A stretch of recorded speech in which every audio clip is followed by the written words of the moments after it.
Salam dan selamat pagi. Apa kabar semua?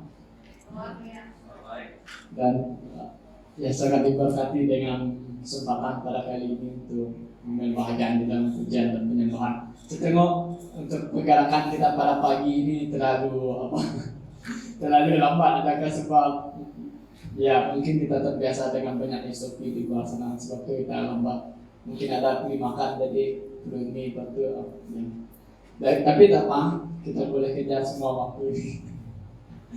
Dan saya minta pemain keyboard untuk membantu saya di depan terlebih dahulu.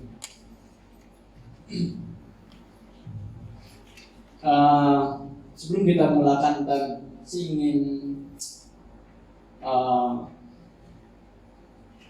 sharing sedikit apa yang saya alami di dalam minggu ini, dan mungkin oleh sebab situasi ataupun keadaan yang terjadi di dalam masa ini, sehingga kan kita tidak dapat menjaga ataupun menentukan apa yang akan terjadi di dalam masa-masa yang akan datang.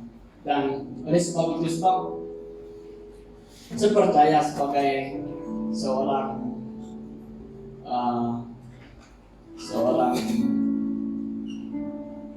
manusia yang diciptakan Tuhan, kita punya banyak keinginan, kita punya banyak desire di dalam kita punya pribadi. Saya ingin lakukan ini, saya inginkan ini, saya perlukan melakukan hal yang seperti ini. Banyak keinginan yang kita inginkan.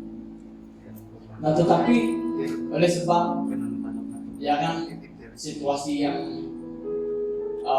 menimpa kita yang COVID ini terjadi, sehingga kan banyak hal yang ingin kita kerjakan di dalam keseharian kita, di dalam apa yang seperti apa yang kita jadwalkan seperti biasa itu kebanyakannya terbatas, sehingga kan kita tidak tahu apa yang harus kita kerjakan. Nah, kalau saya secara pribadi, saudara dan saudari, saya punya keinginan untuk melihat bagaimana masa depan itu, bagaimana apa yang akan terjadi di dalam hari yang akan datang. Saya punya sifat yang seperti itu. Sebab ya keadaan ini kan memberi impact yang sangat besar di dalam kehidupan kita semua. Dan kita tidak mampu untuk melihat masa depan itu seperti apa, tapi kita tidak mampu di dalam pikiran kita, di dalam apa yang kita lihat, kita tidak dapat melihat ataupun bagaimana masa depan itu. Tapi satu hal yang datang terus menguatkan saya, bagaimana penyertaan dan campur tangan Tuhan itu yang tidak pernah habis di dalam hidup saya. Sehingga kan mungkin di banyak seperti di dalam keseharian kita, di dalam hidup kita hari-hari, kita mengalami banyak persoalan, banyak masalah. Tapi bagaimana kita dapat melewati itu? Dan saya percaya itu adalah penyertaan Tuhan. Dan saya percaya untuk kita melewati masalah ini tadi, sebab adanya Tuhan yang menyertai setiap kita. Dan saya percaya penyertaan Tuhan itulah yang menyertai setiap kita, sehingga akan kita hadir di sini pada pagi ini. Dan seperti firman Tuhan, ini firman Tuhan kepada Yosua di dalam Yosua 1 ayat 9. Bukankah telah kuperintahkan kepadamu, kuatkan dan teguhkanlah hatimu, janganlah kecut dan tawar hati, sebab Tuhan Allahmu menyertai engkau kemanapun engkau pergi. Dan saya percaya saudara, kalau penyertaan Tuhan yang menyertai kita, kalau Tuhan, janji Tuhan yang seperti di dalam Yosua 1 ayat 9 ini menyertai kita, dan kita tidak pernah risau, kita tidak perlu takut untuk bagaimana seharusnya masa depan itu, sebab Tuhan sendiri yang menyertai kita untuk mempersiapkan masa depan yang terbaik bagi setiap kita. Dan ada juga di dalam Yohanes ayat yang ke-14 pasal 14 ayat 1. Begini firman Tuhan di dalam Yohanes 14. Janganlah gelisah hatimu, percayalah kepada Allah, percaya juga kepadaku. Jangan gelisah hatimu. Sehingga kan tadi saudara, bila saya di dalam keadaan situ, saya meletakkan satu kerisauan, saya meletakkan satu kegelisahan di dalam diri saya, sehingga kan saya tidak dapat melihat apa yang Tuhan rancangkan, sehingga kan saya tidak dapat melihat bagaimana Tuhan menyertai saya selama ini. Dan saya percaya pada pagi ini, walaupun kita tidak dapat melihat, walaupun kita tidak dapat menyentuh, saya percaya Tuhan ingin memberi kekuatan kepada kita pada pagi ini. Saya percaya pertolongan Tuhan itu ingin menyertai kita. Tuhan yang setia itu ingin terus menyertai kita kemanapun kita pergi. Itu janji Tuhan. Dimanapun, bilapun, saya percaya Tuhan akan terus menyertai kita. Mari kita bangkit berdiri. Mari kita angkat pujian kita, mari kita angkat kesyukuran kita kepada Tuhan. Allah yang hebat, Allah yang luar biasa, itu yang menyertai setiap kita. Yes Lord. Haleluya Tuhan. Haleluya Yesus. Benar Tuhan, seperti firman Engkau menegur kami pada pagi ini Tuhan. Bagaimana Allah Tuhan kami yang menyertai kami selama ini. Bagaimana kami melihat campur tangan Tuhan yang hebat. Allah yang setia menyertai kami. Tuhan, pada pagi ini Tuhan Yesus kami mengucap syukur Tuhan atas miliki Tuhan yang dahsyat, atas miliki Tuhan yang hebat. Tuhan yang tidak pernah meninggalkan kami, Tuhan yang terus menyertai kami, sehingga kan Tuhan banyak hal, banyak masalah yang kami lewati oleh sebab penyertaan Tuhan.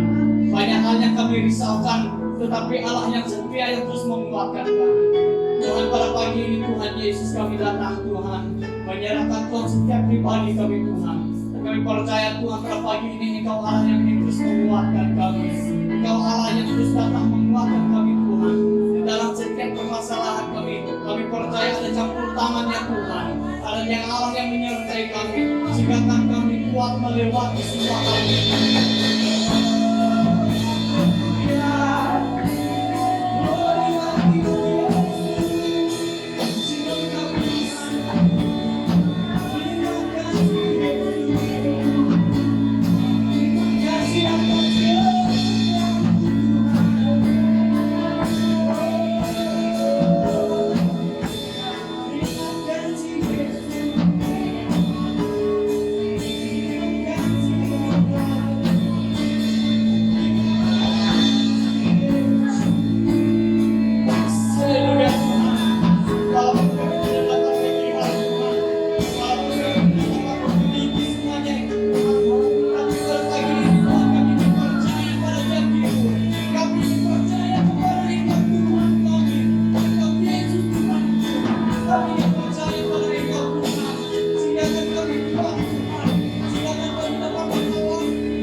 Kenyataan hidup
Walau tidak dapat atas kenyataan hidupku, namun hatiku tetap memandang padamu. Kau ada untukku.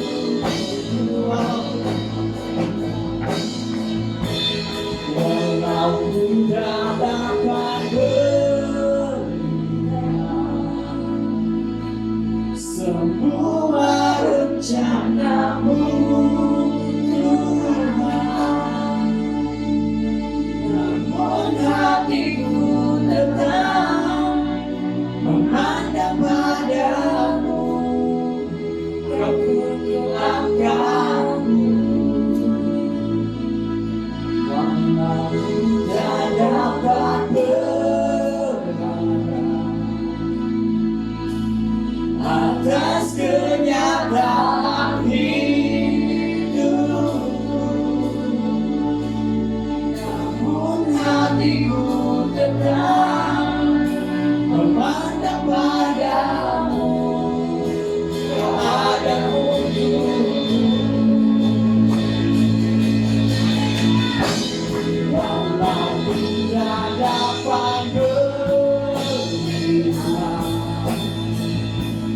semua rencanamu, Tuhan, namun hatiku tetap memandang padamu. Kau langkahku, walau tidak dapat atas kenyataan hidupku, namun hatiku tetap memandang padamu. Kau ada untukku, namun hatiku tetap memandang padamu. Kau ada untukku, namun hatiku tetap memandang padamu. Kau ada untukku.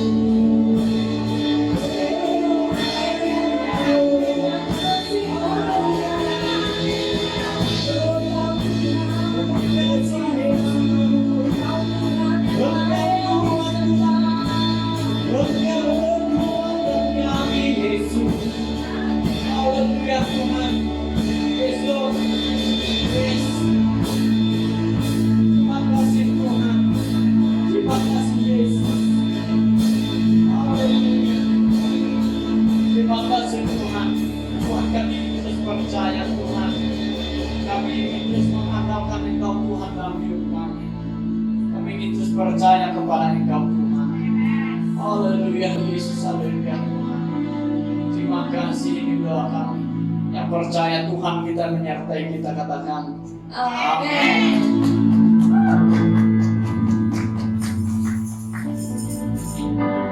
Haleluya, Tuhanlah kekuatan dan mazmur kita, amin. Gunung batu kita dan pertahanan kita. Mari kita bersorak-sorai bagi Tuhan kami. Haleluya. Kaulah mazmur Tuhan.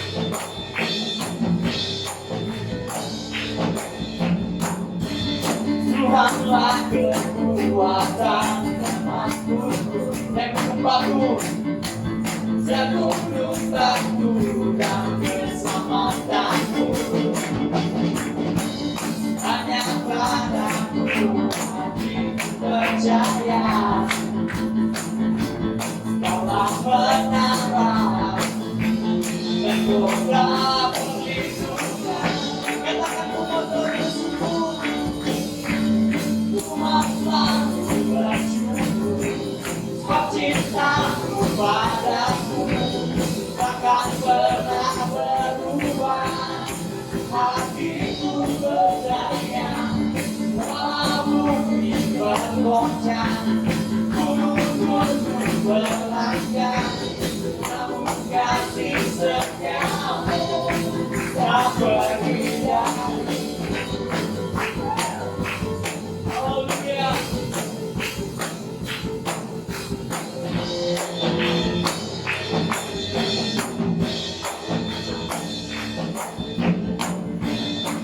Tuhanlah kekuatan temanku, Dia untuk bantu dan keselamatanku. Hanya padamu hatiku percaya, Kaulah menara dan Kau perlindungan. Katakan bersusun, rumah selalu bersyukur, Kau cinta padaku, takkan pernah berubah. Hatimu percaya, walau bumi bergoncang, gunung-gunung berlanggang, namun kasih setiamu tak pergi dari. Rumah selalu bersyukur, Kau cintamu padaku, takkan pernah berubah. Hatiku percaya, walau bumi bergoncang, gunung-gunung berlanggang, namun kasih setiamu tak pergi dari. Kasih setiamu tak pergi dari. Kasih setiamu tak pergi dari.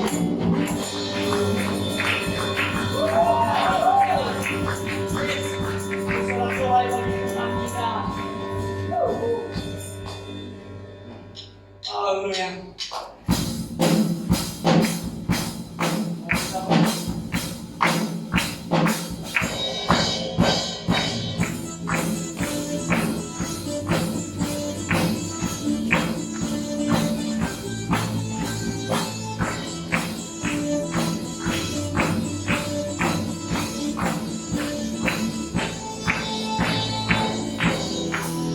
Imanmu, kebenaranmu, itulah kekuatanku. Iman dan keadilan menjadi perlindunganku. Ku tahu lawanku tak berkuasa atasku. Di dalam namamu ku pegang kemenanganku. Itu ambillah senjata Allah di dalam kuasa namanya, dan janji-janji di kakiku di dalam kuasa namanya.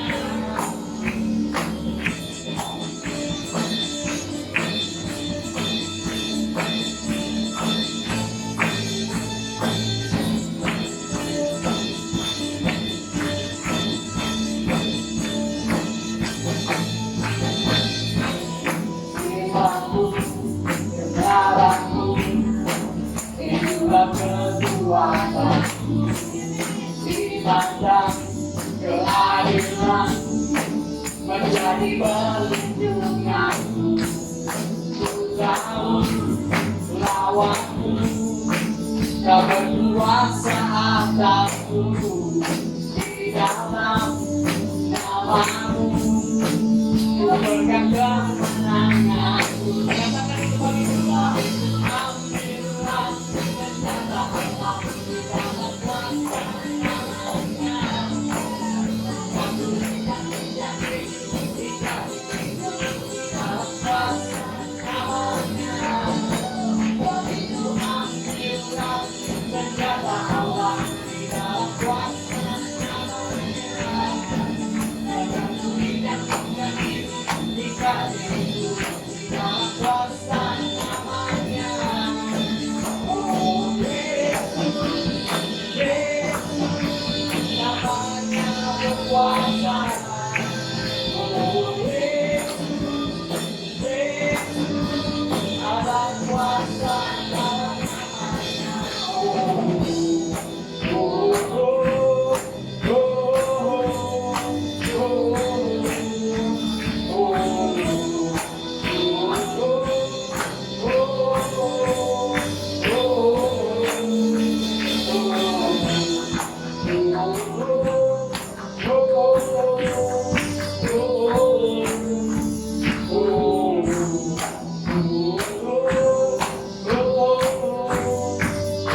firman Tuhan pada pagi ini, sehingga kita tenangkan diri kita sekali lagi. Haleluya Tuhan. Tuhan, pada pagi ini Tuhan, kami ingin tenangkan diri kami di hadapan Engkau Tuhan. Kami datang sekali lagi Tuhan Yesus, menyerahkan hidup kami di hadapan Engkau Tuhan. Tuhan, mungkin banyak hal yang kami kejar di dalam hidup kami. Dari hal yang kami inginkan pada saat ini Tuhan, kami ikut Engkau Tuhan. Kami ingin terus mengikut Engkau Tuhan di dalam hidup kami. Yes, Lord. Yes, Jesus. Haleluya Tuhan. Yes.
mampu jadikanku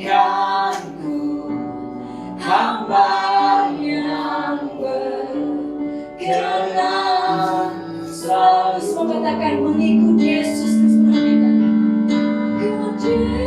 Yesus, itulah kesukaan hatiku. Ku lepas semua aku untuk mengenal kehendaknya. Hidupku mengiring Yesus, itulah kekuatan hidup. Ku yakin anugerahnya mampu jadikanku hamba yang berkenan selalu.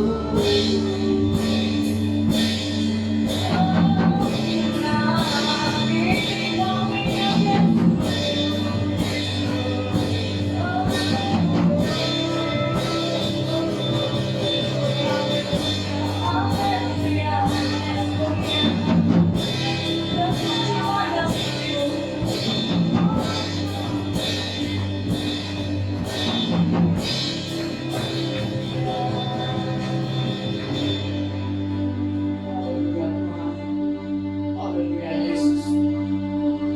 Tuhan, pada pagi ini Tuhan Yesus, kami terus menyerahkan Tuhan hidup kami Tuhan di dalam tangan Engkau, mengikut Engkau Tuhan.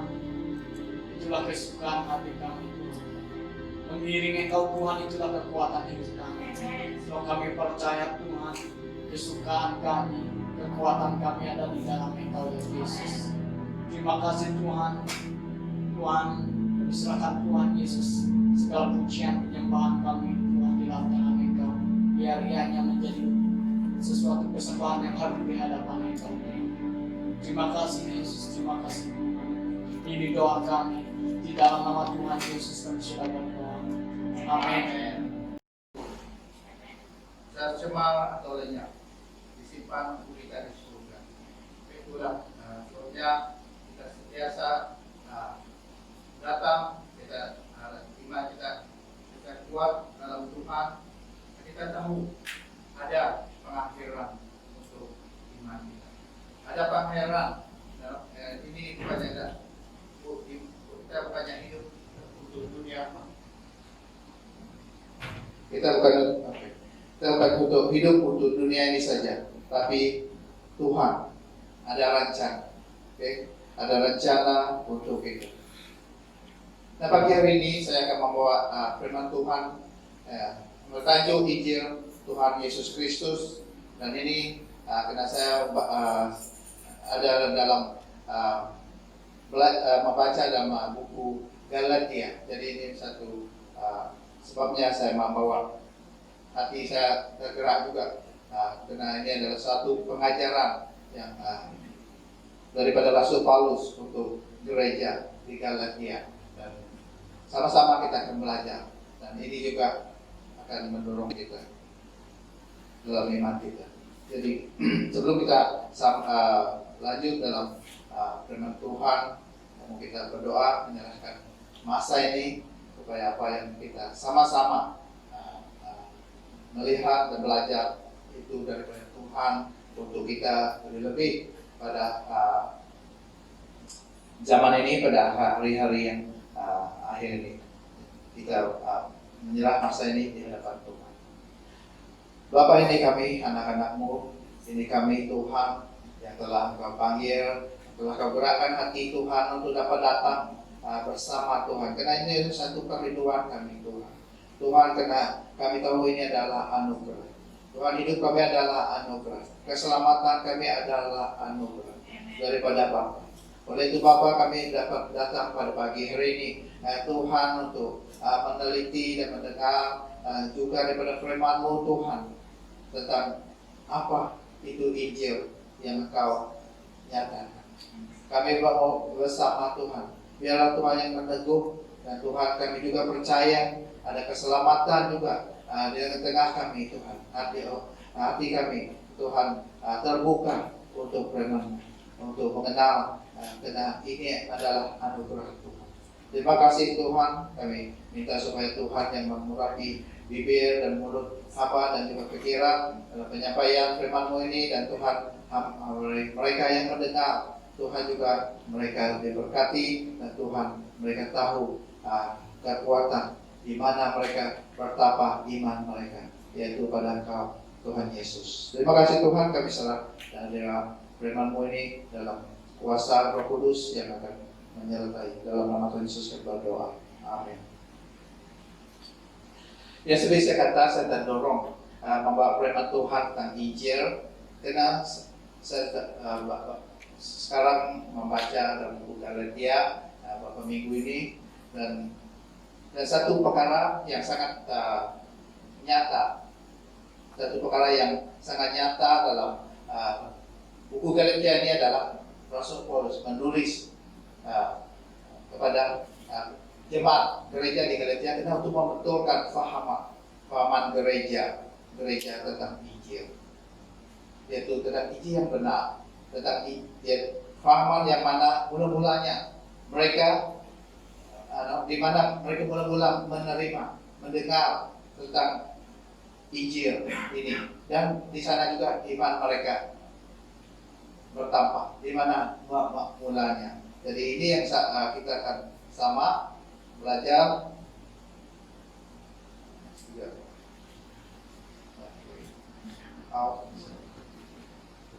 Oke. Jadi ini sesuatu yang Rasul Paulus tulis, karena pada masa itu dia sudah tidak melawan mereka, dan ada satu golongan, ada satu golongan daripada mereka yang menyamar sebagai orang percaya daripada ajaran orang Yahudi. Mereka pergi kepada gereja-gereja di Galatia dan mengajar satu ajaran, yaitu supaya mereka mengikut ajaran hukum Taurat kepada iman Injil untuk keselamatan mereka. Jadi ini sebabnya Rasul Paulus menulis, karena ini sesuatu yang sangat penting, utama, karena kalau terjemahannya Injil itu jadi macam mana iman mereka. Jadi itulah sebabnya baik tujuan saya untuk kita sama melihat kembali apa itu Injil yang benar. Itu tujuan kita pada pagi ini. Jadi kalau kita melihat Galatia, kita latar belakang, yaitu Galatia ini adalah sebuah jajahan kerajaan Romawi masa itu, yaitu di pedalaman, yaitu di kawasan pedalaman, kawasan Asia Kecil semasa surat ini ditulis. Dan sekarang kawasan ini adalah dalam negara Turki. Dan kebanyakan penduduk ketika itu adalah daripada keturunan Celtic. Jadi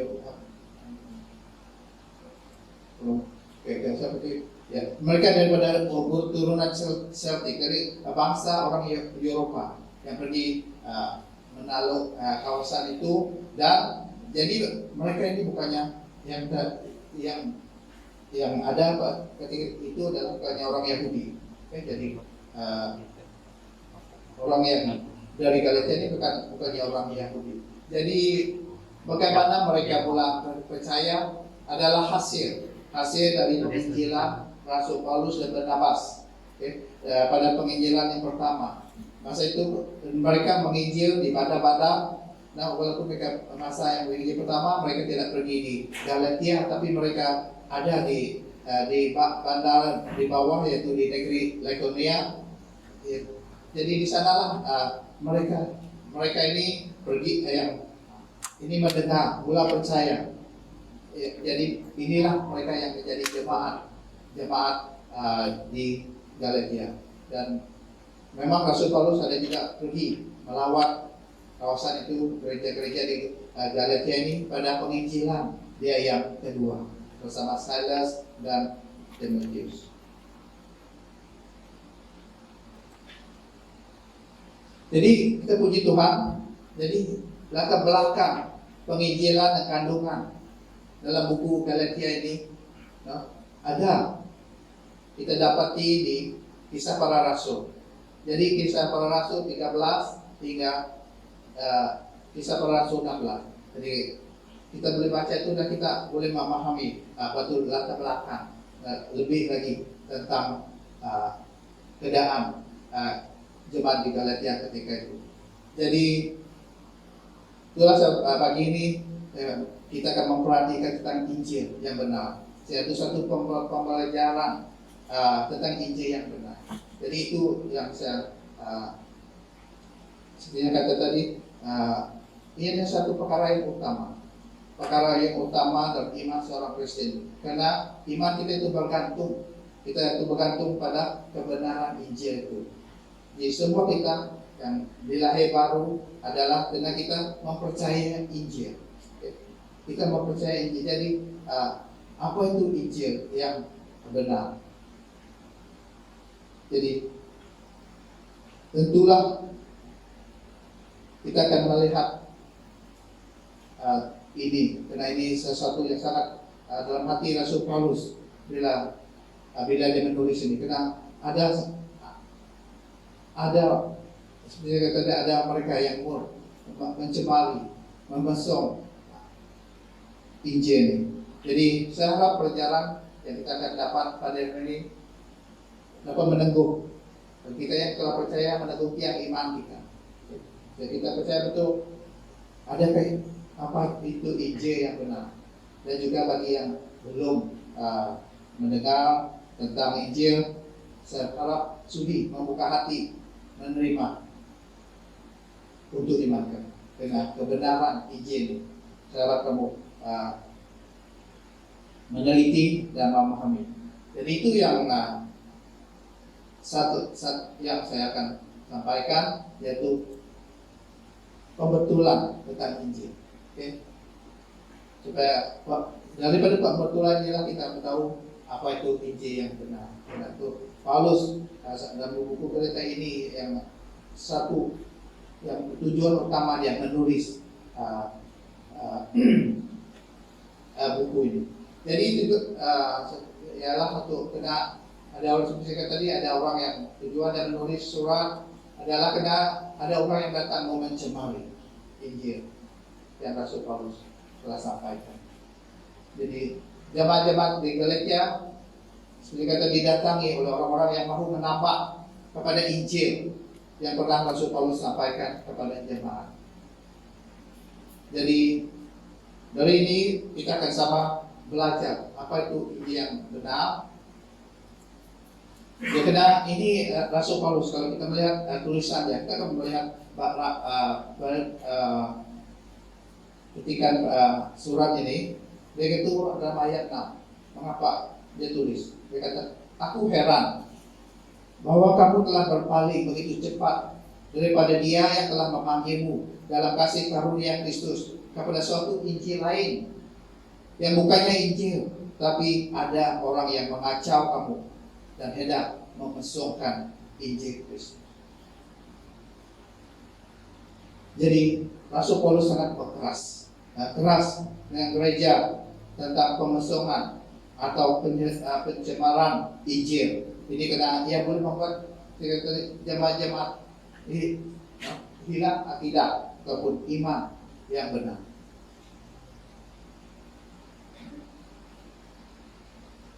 Jadi kita melihat dia tegur.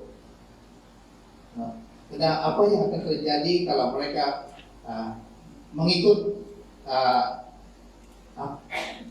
Injil yang lain, ini adalah mereka akan terikat dengan ajaran yang membawa kepada penyesatan kembali, dan akan kembali kepada dalam penguasaan ataupun ikatan iblis. Jadi itulah Rasul Paulus sangat meneguhkan gereja. Jadi dia tegur mereka, tegur gereja dalam ini ayat 8 hingga 9 ini. Dia kata, tetapi jika kami atau malaikat dari surga sekalipun telah mengkabarkan suatu Injil yang lain daripada Injil yang telah kami kabarkan kepadamu, maka telahkanlah orang itu. Sebagaimana aku sudah berkata dulu, sekarang aku katakan lagi, jika sesiapa mengkabarkan Injil kepadamu lain daripada yang telah kamu terima, telahkanlah orang itu, terkutuklah orang itu, terkutuk. Jadi lihat juga dalam Galatia 3:1-4 dia kata, wahai orang Galatia yang tidak berakal, siapakah yang telah menyihir kamu? Sedangkan di hadapan matamu Yesus Kristus telah jelas ditunjukkan tersalib. Hanya ini yang ingin ku ketahui daripadamu. Adakah kamu menerima Roh Kudus karena mengerjakan hukum Taurat atau karena percaya pada Injil yang dikabarkan? Di manakah akalmu? Setelah bermula dengan Roh, sekarang kamu hendak menyempurnakan diri dengan kekuatan jasmani? Adakah segala yang kamu berderitai itu sia-sia saja? Kalaulah sebenarnya sia-sia. Begitu keras teguran Rasul Paulus kepada jemaat di Galatia. Jadi karena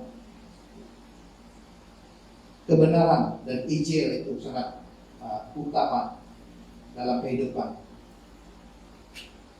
jemaat Tuhan. Jadi sama kita melihat apa Injil yang benar. Jadi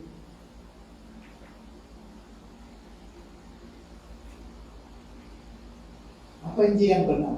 Jadi kalau ini dia sangat keras dengan Injil yang lain, jadi apa Injil yang benar?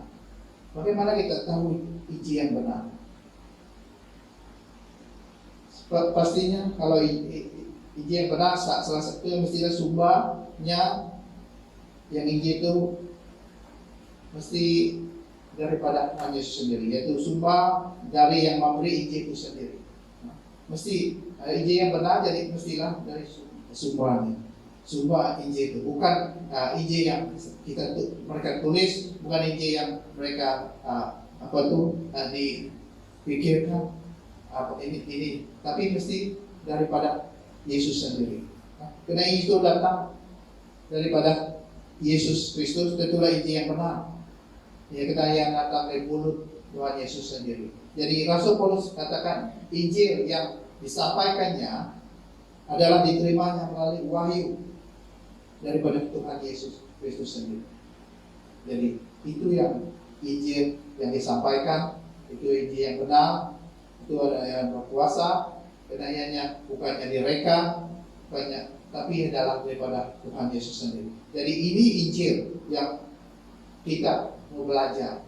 Karena tentang Injil ini Rasul Paulus telah juga menulis bagaimana dia menerima Injil itu. Jadi kita boleh percaya ini Injil itu benar karena daripada Tuhan Yesus. Dia kata dalam 1 Galatia 1:11-12 ini, aku memberitahu kepadamu saudara-saudara, Injil yang aku sampaikan bukanlah menurut manusia. Aku tidak menerimanya daripada manusia, dan aku tidak mula mempelajarinya, tapi Injil ini datang melalui wahyu daripada Yesus Kristus. So, ini yang Injil yang benar. Jadi hanya apa yang suara daripada yang Rasul Paulus sampaikan. Jadi kalau kita mau mencari atau tahu apa Injil yang benar, memanglah kita sendiri dengar daripada Rasul Paulus. Kita mau dengar di mana dia menyampaikan Injil itu. Dan puji Tuhan, kita boleh menjejak di mana kita boleh dapati atau bila mana Rasul Paulus sampaikan Injil ini kepada jemaat-jemaat Galatia. Yang dia tekankan kepada mereka supaya mereka tidak mengikut yang lain. Jadi kita boleh di mana dan di mana dia adakah dia menyampaikan Injil ini supaya kita tahu pengertian tentang Injil itu. Ini itu adalah Injil benar karena dia daripada Tuhan Yesus kepada Rasul Paulus, dan dia akan menyampaikannya. Jadi kita mau melihat di mana Tuhan dia menyampaikannya di mulut dia sendiri. Apa itu Injil yang ini. Dan kita dapati Rasul Paulus pernah menyampaikan Injil ini kepada mereka, yaitu di kawasan atau tempat-tempat seperti kata tadi, mereka mula mendengar ini, yaitu dalam Kisah Para Rasul 13. Puji Tuhan, di sini telah Rasul Paulus menyampaikan Injil itu. Oke? Jadi kita akan melihat pengertian Injil di dalam bagian ini, yaitu dalam bagian 13 ini. Karena ini adalah Injil yang disampaikan, yang diceritakan kepada mereka untuk nol atau belakang Injil ini, yang bila dia tulis menegur mereka dalam buku Galatia ini. Jadi mari kita baca beberapa bahagian ini. Saya kena panjang, tapi saya akan ambil beberapa bahagian ini. Jadi kita mula. Kalau ada, saya buka ada dalam slide. Tapi kalau kamu ada balik, kamu boleh baca bagian 13 ini. Ini adalah penyampaian Injil itu dari mulut Rasul Paulus sendiri, supaya kita dapat melihat apa itu Injil yang benar, yang dia supaya yang mula yang disampaikan. Jadi kita mulai daripada ayat 16 ini dan Kisah Para Rasul 13. Di sini Rasul Paulus menyampaikan Injil. Okay? Ini jadi dekat Rasul Paulus ayat 16. Rasul Paulus bangkit memberi isyarat lalu berkata, saudara-saudara orang Israel dan sekalian yang takut kepada Allah, dengarlah. Oke, kita pergi ayat 38 ayat 26. Hai saudara-saudara keturunan Abraham dan semua yang takut akan Allah, kepada kitalah Allah telah menyampaikan berita penyelamatan itu. Penduduk Yerusalem dan ketua-ketua mereka tidak sadar bahwa penyelamat itu ialah Yesus. Mereka tidak memahami ajaran nabi-nabi yang dibaca setiap hari Sabat. Maka mereka menghukum Yesus. Dengan tindakan mereka itu, segala yang telah dinubuat oleh nabi-nabi menjadi kenyataan. Walaupun mereka tidak ada apa-apa asas untuk menjatuh hukuman bunuh kepada Yesus, mereka mendesak Pilatus menjatuhkan hukuman itu ke atasnya. Ayat 29. Setelah mereka melakukan segala yang tersurat dalam kitab suci tentangnya, mereka menurunkan jenazahnya dari salib dan meletakkannya di dalam makam. Akan tapi Allah membangkitkannya daripada kematian. Selepas itu, selama beberapa hari dia menampakkan dirinya kepada mereka yang dahulu mengiringnya dalam perjalanan dari Galilea ke Yerusalem. Kini mereka itu menjadi saksi baginya kepada umat Israel. Dengan demikian, kami datang ke sini untuk menyampaikan berita baik itu kepada kamu. Ayat 38 bagian 39. Oleh itu ketahuilah saudara-saudara, melalui Yesus berita pengampunan dosa disampaikan kepada saudara sekalian. Setiap orang yang percaya kepadanya diampuni segala dosanya yang tidak dapat diampun melalui hukum Taurat. Jadi ini respon mereka yang mendengar. Nanti kita melihat, ya itulah Injil yang disampaikan. Jadi ini respon daripada mereka yang mendengar ketika itu. Ayat 38.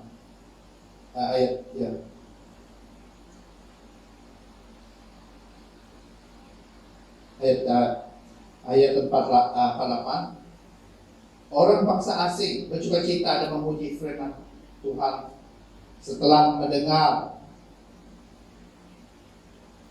kata-kata itu, mereka yang dipilih Allah untuk menerima hidup kekal pun percayalah kepada Yesus. Firman Tuhan tersebar di serata daerah itu, ayat 52. Bagaimanapun para murid Yesus sama bergembira dan dipenuhi Roh Kudus. So inilah latar belakang, inilah bila dia tulis itu, inilah yang dikatakan, inilah Injil yang dia sampaikan kepada mereka. Jadi inilah isinya Injil itu. Jadi ini adalah Injil yang disampaikan oleh Paulus. Kita boleh melihat apa Injil yang benar dan turin, dan satu-satunya Injil daripada Tuhan Yesus untuk umat manusia. Inti Injil ini adalah pertama, Injil. Apa arti Injil? Adalah berita baik. Yang seperti kita baca tadi adalah memang tentang perdamaian. Perdamaian manusia dengan Allah hanya dalam Yesus Kristus. Yaitu Injil berita penyelamatan dan kemurkaan dan penghukuman Allah atas manusia yang berdosa, yaitu penyelamatan dari kemurkaan dan penghukuman Allah atas manusia yang berdosa hanya dalam Yesus Kristus. Jadi itu yang sebenarnya kita melihat tadi, apa yang Yesus lakukan dalam Injil, apa penyampaian yang firman Tuhan ya, dari Rasul Paulus yang disampaikan kepada mereka di Galatia, di kawasan itu. Jadi kita akan melihat ini lagi, yaitu tentang mengapa hal ini terjadi, mengapa Injil itu disampaikan. Okay. Pertama, kita telah menerang dengan jelas, yaitu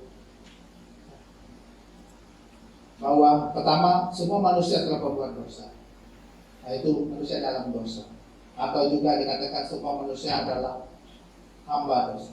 Okay. Kita manusia yang lahir membuat dosa.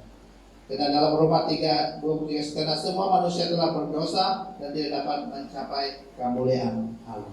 Galatia 3:22 juga, namun memang kita suci telah menentukan bahwa semuanya terbelenggu oleh dosa. Semua apa yang dijanjikan oleh iman dan Yesus dapat diberikan kepada yang percaya. Jadi kita mesti telah menentukan bahwa semua terbelenggu. Kita semua adalah dalam dosa. Semua manusia yang lahir ke dalam dunia ini mempunyai tabiat atau untuk berbuat dosa. Tapi kecualilah ke Yesus Kristus, karena Dia adalah Allah yang menjadi manusia. Walaupun Dia memiliki tubuh manusia, tapi Dia ada Allah. Dan walaupun Dia lahir, karena Allah menjadi manusia, tapi Dia tidak ada dosa. Tapi kita semua yang lahir di dunia ini, memang kecenderungan tabiat kita adalah untuk berbuat dosa. Itulah kita katakan manusia dikuasai oleh kedagingan, keinginan daging, seperti dalam Efesus 1:3. Kenapa? Karena dikatakan kamu semua juga pernah hidup sedemikian memuas hawa nafsu, menunaikan kehendak tubuh dan pikiran, dan secara tabii merupakan anak-anak yang dimurkai seperti yang lain itu, yaitu jiwa seseorang manusia itu sudah dicemari oleh kejatuhan pertama, yaitu Adam dan Hawa dengan mengikuti tipu daya iblis di Taman Eden. Yaitu dan ini cerita ini baik kita tahu, yaitu pada Kejadian bagian 3. Itulah sebabnya semua manusia membuat dosa. Okay? Keinginan kita tidak dapat lari, kita tidak dapat lawan keinginan untuk berbuat dosa, karena kita telah dicemari, manusia telah jatuh. Jadi oleh karena manusia telah berbuat dosa, ini manusia jadi dalam dosa, jadi manusia akan menerima kematian. Okay? Nomor dua, semua manusia berdosa atau berdalam dosa akan menerima kematian, yaitu jiwa yang terpisah. Manusia itu tak akan terpisah daripada Allah selama-lamanya dan akan berada dalam api neraka, lautan api dan bala. Jiwa, nah kita tubuh ini saja, tapi jiwa kita manusia memiliki roh, jiwa dan tubuh. Yang selamanya adalah jiwa kita. Okay? Dan ini akan terpisah karena dalam Roma 6:23 ganjaran dosa ialah kematian. Jadi setiap jiwa manusia yang dalam dosa pasti menerima penghukuman di atas dosa. Dan penghukumannya bukannya ada tempohnya, okay? Mungkin itu berapa lama di dalam neraka, lepas itu akan terima semua hukuman itu, lepas itu akan diangkat dengan susu. Tidak. Kalau terima hukuman adalah untuk selama-lamanya. Jadi jiwa akan menerima kematiannya itu dekat terpisah daripada Allah ini untuk selamanya kena dosa.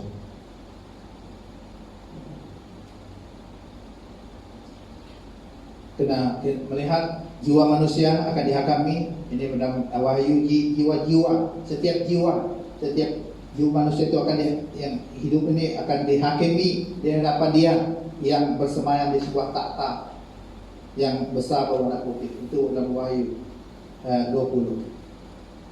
Karena dalam Wahyu 20:15, sesiapa yang tidak tertulis namanya di dalam kitab hidup dicampak ke dalam lautan api.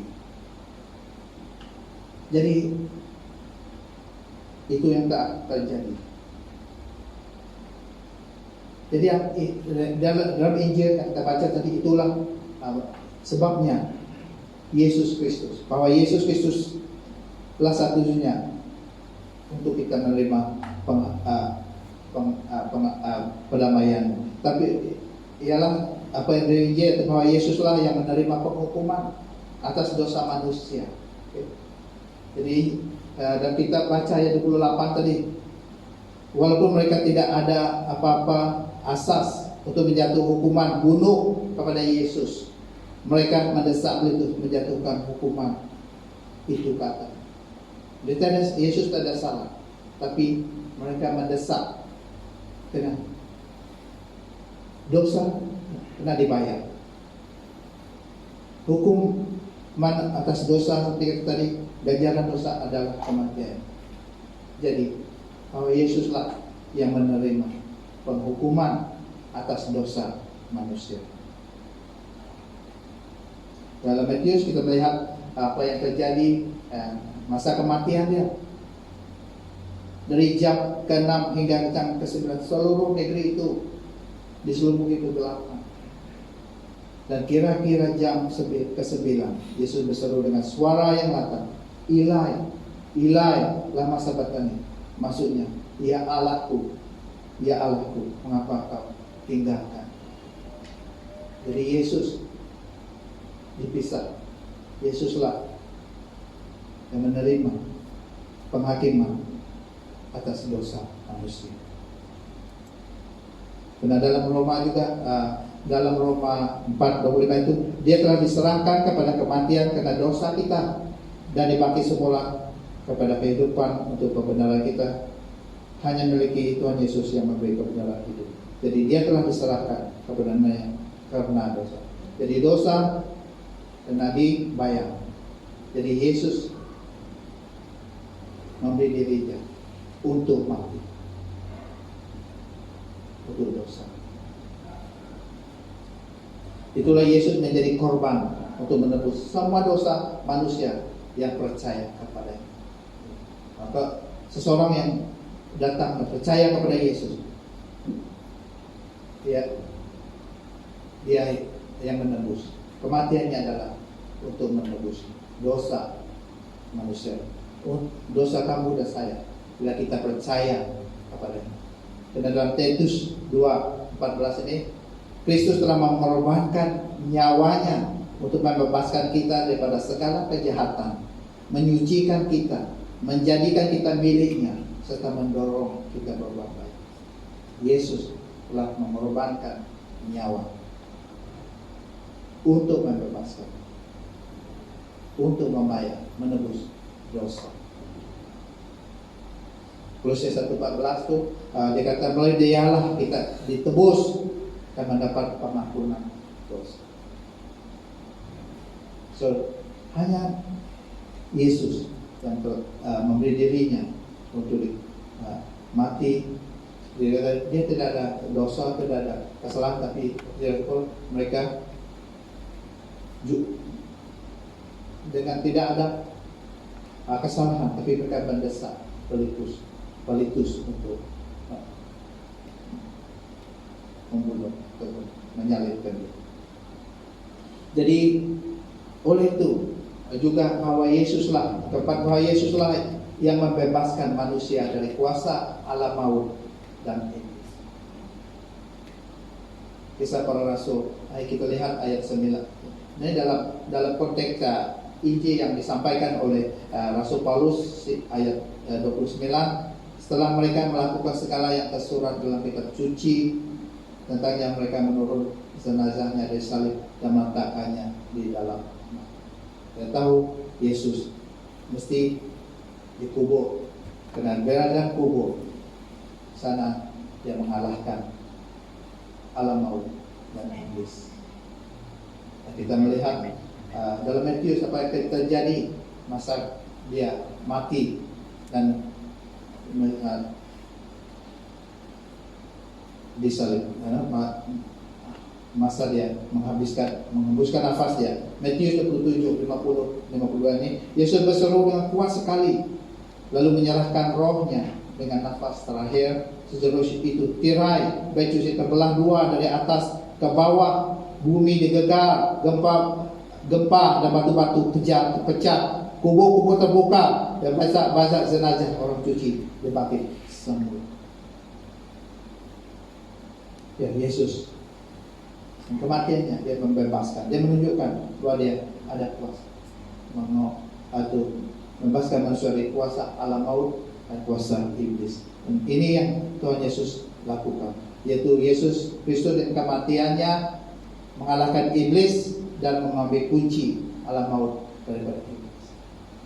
Dalam Kolose 1:13, dia telah melepaskan kita daripada kuasa kegelapan dan memindahkan kita ke dalam kerajaan anaknya yang dikasihi.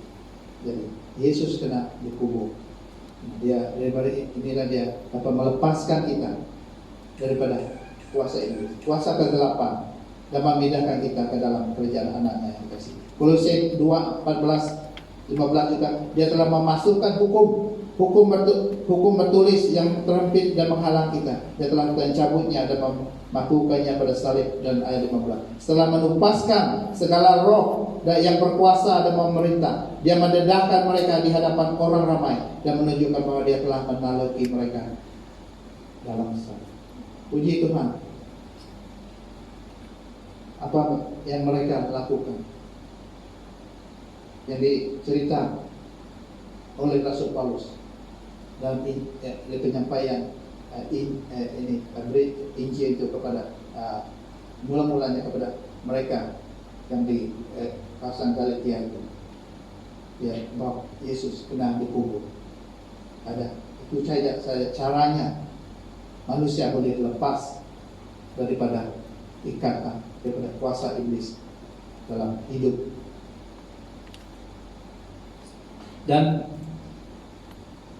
kelima yang terakhir, yaitu bahwa Yesus Kristuslah yang berkuasa memberi pengampunan dari dosa dan memberi hidup yang kekal.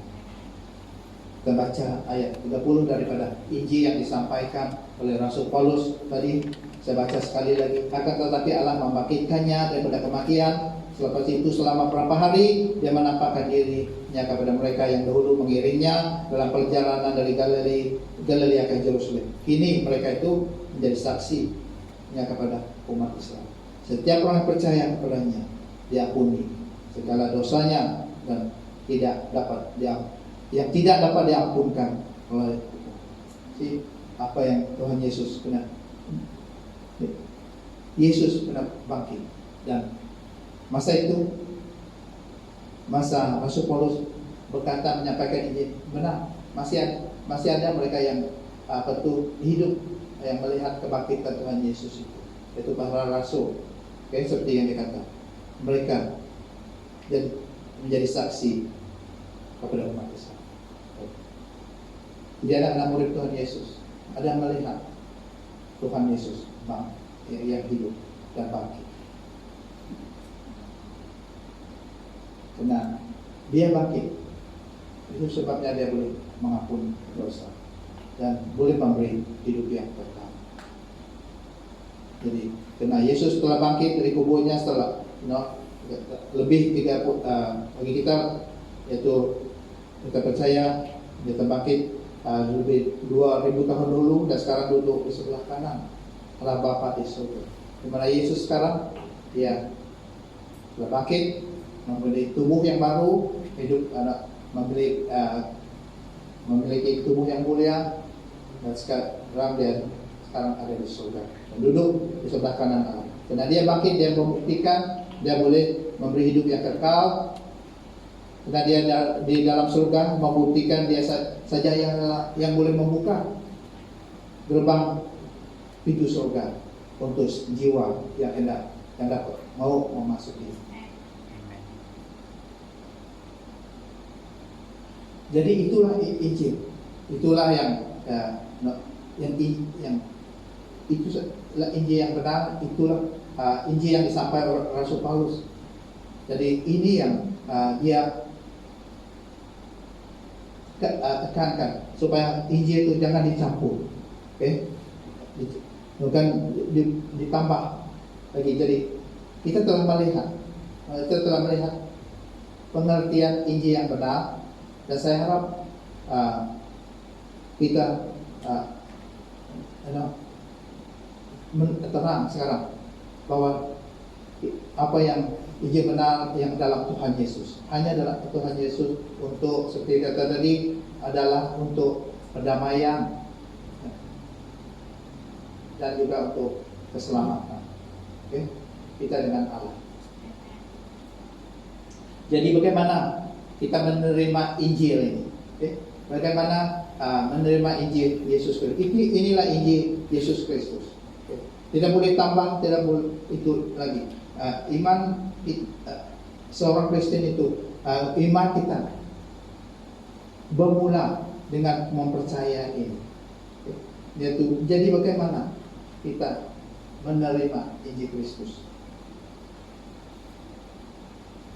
Karena seperti mereka, ayat 48 bilang mereka mendengar itu mendengar Injil yang telah disampaikan oleh Rasul Paulus. Dan ayat 48, orang bangsa asing bersuka cita dan memuji firman Tuhan setelah mendengar kata-kata itu. Setelah mendengar Injil yang telah disampaikan oleh Rasul itu, mereka bersuka cita dan memuji Tuhan. Nah, setelah mendengarku, mereka yang terpilih, mereka yang dipilih Allah untuk menerima hidup kekal pun percayalah kepada Yesus. Jadi bagaimana menerima hidup kekal? Seperti mereka ini yang diterima hanya dengan iman, yaitu dia kata percaya kepada Yesus.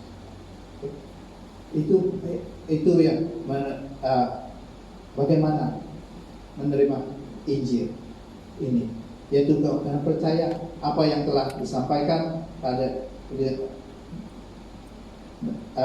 yang disampaikan tentang yang tertulis tadi dalam bagian 13 yang kita baca itu. Kita mempercaya itu, dan kita telah meneliti juga sebab-sebabnya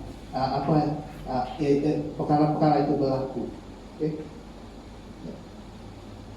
Jadi bagaimana kita menerima yang pertama, kita perlu tahu bahwa penyelamatan dan pendamaian ini adalah anugerah Allah. Anugerah Allah dalam Yesus Kristus kepada semua manusia, karena begitu besar kasih-Nya atas semua manusia yang diciptakan dan dilahirkan di dunia. Ini adalah anugerah. apa yang Yesus lakukan yang dari kematiannya, dari penyalibannya, pekuburannya, dan bangkitannya itu. Ini adalah anugerah Allah kepada manusia. Nah, begitu besar kasih. Seperti Yohanes 3:16. Mengapa Yesus melakukan semuanya? Mengapa? Adalah karena Allah begitu mengasihi dunia sehingga menganugerahkan anaknya yang tunggal, supaya setiap orang yang percaya kepadanya tidak binasa, melainkan mendapat hidup yang kekal. Kita tahu hukuman dosa tadi adalah terpisah, kematian.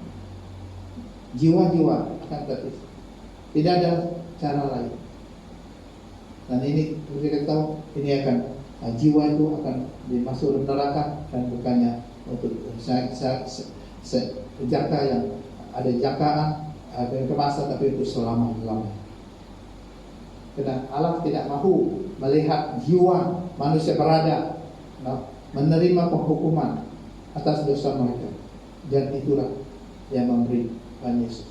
Dan inilah Injil itu, Injil perdamaian dengan Allah dan keselamatan daripada hukuman Tuhan. Dalam Roma 5:8 juga dikatakan, tapi Allah telah menunjukkan kasihnya sendiri terhadap kita. Dengan demikian, ketika kita masih berdosa, Kristus telah mati untuk bukannya karena apa yang kita lakukan, tapi Tuhan telah sebelum kita tahu Injil pun Dia telah melakukannya. Dan hari ini Dia menyatakan Injil itu, Dia menyatakan ini supaya kamu selamat daripada hukuman atas dosa. Karena kamu semua berdosa. Kita tahu kita lahir di dunia ini, kata semua kita, keinginan kita memang berdosa, kita tidak lari, dan dosa itu akan dihukum. Nah, Tuhan tidak mau. Dan Dia mau buat jalan untuk penyelamatan kita. Jadi seperti kata tadi, bagaimana terima? Hanya dengan iman. Okay? Yaitu iman apa? Macam mana? Yaitu iman yang mempercayai Injil atau firman Tuhan yang telah menyatakan siapa Yesus Kristus dan apa yang Dia telah lakukan untuk kamu, dan bersetuju bahwa Dia ialah betul-betul Tuhan dan penyelamat bagi kamu. Itulah iman. Itu kamu percaya apa yang Yesus telah lakukan dan yang telah disampaikan oleh Rasul Paulus tentang ini, dan kamu percaya, yaitu tahu siapa Yesus yang sebenarnya, siapa Yesus Kristus. Kita tahu tadi yang Allah yang telah menjadi manusia untuk datang untuk menyelamatkan kita, dan Dia telah mati, menyalib, disalib, terus kubur dan bangkit semua. Dan dengan kamu bersetuju dan mengakui ini, dan kamu diselamatkan. Karena dalam Efesus tentang ini Efesus 2:8-9, kamu telah diselamatkan dengan kasih karunia-Nya melalui iman. Itu bukan daripada kamu sendiri, tapi adalah karunia Allah, bukan karena usaha amalmu, supaya tidak ada seorang pun yang dapat bermegah. Jadi kita adalah apa yang keselamatan kita, pembebasan kita daripada kuasa iblis, daripada penghukuman, ini adalah anugerah Tuhan. Anugerah kasih karunia Tuhan kepada kita manusia. Karena Dia tahu tidak manusia yang dapat melakukan untuk dapat diampuni daripada dosa itu, tapi Tuhan membuat satu korban dalam Yesus Kristus. Dalam Galatia 3:4, kita masih lagi melihat ini, Dia kasih karunia, Dia menembuskan kita supaya berkat Abraham datang kepada bangsa asing melalui Kristus Yesus, dan kita menerima roh yang dijanjikan itu melalui iman. Lebih kita ini, Injil itu hanya diterima melalui iman. Itulah Rasul Paulus sangat keras bahwa tidak ada, bukan ditambah untuk Injil itu. Tapi dia kena diterima oleh imam. Dalam 51 juga, Roma 51, oleh yang demikian, karena itu oleh yang demikian, karena kita telah dibenarkan oleh iman, kita telah berdamai dengan Allah melalui Tuhan Yesus, melalui Tuhan kita Yesus Kristus.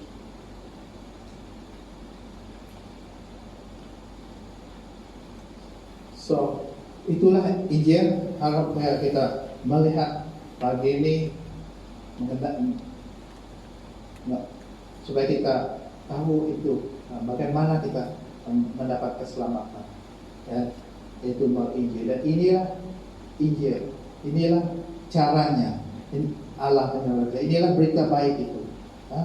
Bagaimana kita boleh dibebaskan daripada hukuman dan juga kuasa iblis yang menguasai manusia sekarang ini kan. Tapi bagi kita yang percaya, kita tahu kita melihat kuasa pembebasan karena kita mempercaya Injil ini. Okay. Jadi bagi yang belum menerima bagi tindakan, bagi yang belum menerima pendamaian dan penyelamatan daripada Allah, kamu telah mendengar bagaimana kamu boleh lepas, kamu boleh set free from all from your sins, set free, God ways how your sin can be forgiven, and also how you be set free from the power of darkness is through what Jesus Christ has done. So, jadi bagaimana? Ya, bahwa tidak ada cara lain. Bila kamu berdepan dengan Allah dan dia bertanya mengapa dia membenarkan kamu memasuki surga. Kamu berdiri depan Allah dan dia bertanya, bagaimana kamu boleh masuk surga, memasuki dalam surga? Percayalah bukan dengan perbuatan baik atau kedudukan kamu. Bagaimana baik sifat mereka lampu kamu dalam dunia ini, dan begitu banyak perbuatan baik kamu itu tidak ada nilai di hadapan Allah. Itu tidak akan dapat menyelamatkan kamu. Tidak akan berbaloi dengan apa yang Tuhan yang ada di surga. Dan juga sesiapapun kamu, walaupun kamu begitu berkuasa, berpengaruh, atau kaya raya, apapun kedudukan kamu, itu pun tidak bermakna di hadapan Allah.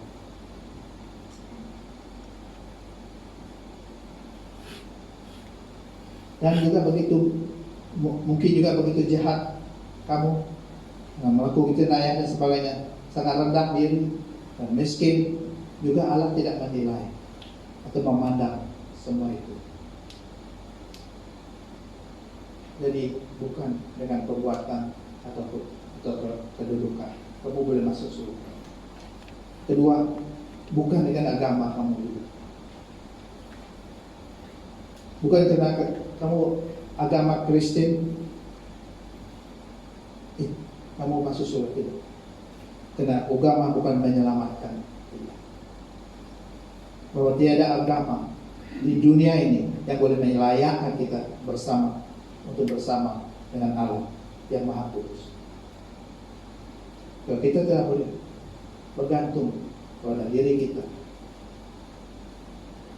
dan juga bergantung pada agama kita, tapi dengan hanya mengatakan dan mengimankan siapa Yesus Kristus dan apa yang Yesus Kristus telah lakukan untuk menyelamatkan kamu dari penghukuman Allah.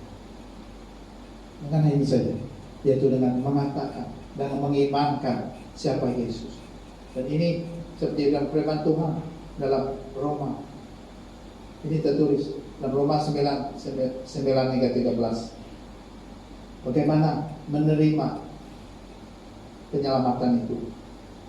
Yaitu dalam Roma 10:9-13, jika kamu akui dengan mulutmu bahwa Yesus ialah Tuhan, dan percaya dalam hatimu bahwa Allah telah membangkitkannya daripada kematian, kamu akan diselamatkan. Itu janji Allah. Karena dengan hatimu kamu beriman dan dikau benar, dan dengan mulutmu kamu mengaku lalu diselamatkan. Sebab bukan atas surat dan kitab suci, sesiapa yang percaya kepadanya tidak akan diaibkan.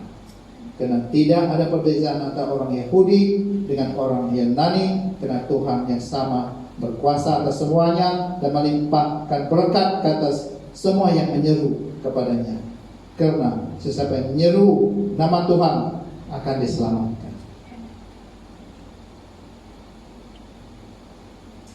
So, saya percaya kita telah dengar Injil Tuhan, Injil yang benar, bagaimana kita diselamatkan. Dan saya mahu kita yang belum, seperti kata tadi, yang belum menerima Yesus sebagai juru selamat dan Tuhan, saya mau jika hati kamu terbuka dan kamu tahu inilah Injil, saya harap kamu membuka hati untuk menerima Injil. Saya harap terang apa yang telah saya sampaikan, karena inilah yang Rasul Paulus sampaikan kepada kita. Inilah Injil itu yang daripada wahyu yang diterima daripada Tuhan Yesus yang dia sampaikan.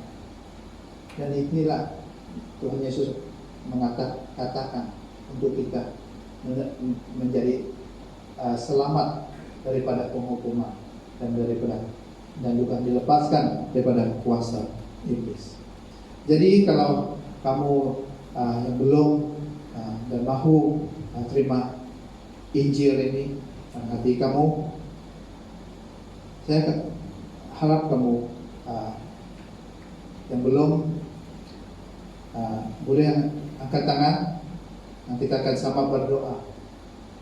Dan kamu dalam hati kamu saya akan mengikut saya satu doa. Itu saya harap kamu mengiman. Kamu kena katakan tadi yang ini adalah daripada hati kamu kepada Tuhan dan mengiman. Jadi saya minta jemaat Tuhan untuk berdiri sama kita. Katakan ini dalam hati kamu. Okay? Kamu kena mengiman. Kena kata daripada mulut kamu ke dalam hati kamu. Okay? Mengiman apa yang telah Tuhan Yesus telah lakukan. Saya akan berdoa dan kamu mengikut perkataan yang saya sebut. Haleluya. Bapa Allah di surga, terima kasih atas kasih karuniamu. Saya bersyukur karena Yesus Kristus yang Engkau berikan untuk menyelamatkan saya dari penghukuman-Mu atas dosa saya. Tuhan Yesus, saya bersyukur dan mengucapkan terima kasih yang tidak terhingga di atas kasih dan pengorbanan-Mu dengan mati di salib untuk menebuskan semua dosa saya. Saya menerima Engkau sebagai juru selamat dan satu-satunya Tuhan untuk hidup saya. Tuhan Yesus, berilah dan penuhi saya dengan Roh Kudus untuk memimpin hidup saya dalam kebenaran dan kemenangan dalam Engkau. Bapa, terimalah saya sebagai anakmu. Saya berdoa dan meminta ini dalam nama Tuhan Yesus. Amin.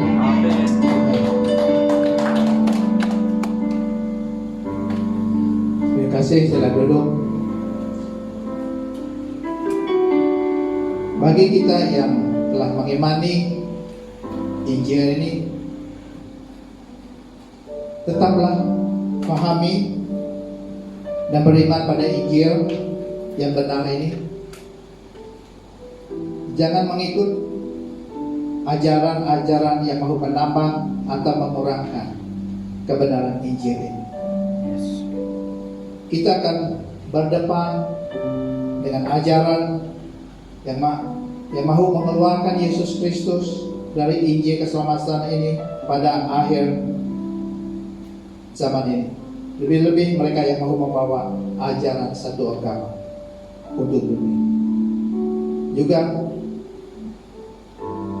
terdapat Injil palsu yang banyak. Satu, mereka meniadakan keilahian ataupun ketuhanan Tuhan Yesus. Atau sebaliknya, dan juga yang meniadakan kemanusiaan sepenuhnya Tuhan Yesus. Jadi kita telah mendengar tentang Injil yang benar pagi ini. Jadi harapan saya kita tetap dapat mempertahankan Injil keselamatan yang hanya dalam Yesus Kristus, Allah yang telah menjadi manusia dan mati disalib, dikubur dan bangkit dari kubur pada hari yang ketiga. Juga saya percaya, dan satu juga tetangga saya juga bagi yang belum dibaptis, kalau kamu telah mengaku ini, menerima Injil ini, tolong berikan nama supaya kamu boleh mengatur masa yang sesuai untuk pembaptisan kamu. Karena Tuhan mau kamu mengalami kuasa hidup yang berkemenangan dalam kehidupan baru yang Dia beri kepada kamu. Bila kamu mau percaya Injil yang Tuhan beri, ada kuasa untuk atas dosa, atas iblis, dan puji Tuhan atas maut yang Tuhan berikan. Jadi Tuhan mau kamu mengalami kuasa, bukannya kata saja, tapi ada kuasa dalam mempercayai Injil yang telah disampaikan. Puji Tuhan, Tuhan mengasihi dan memberkati jemaat Tuhan. Terima kasih.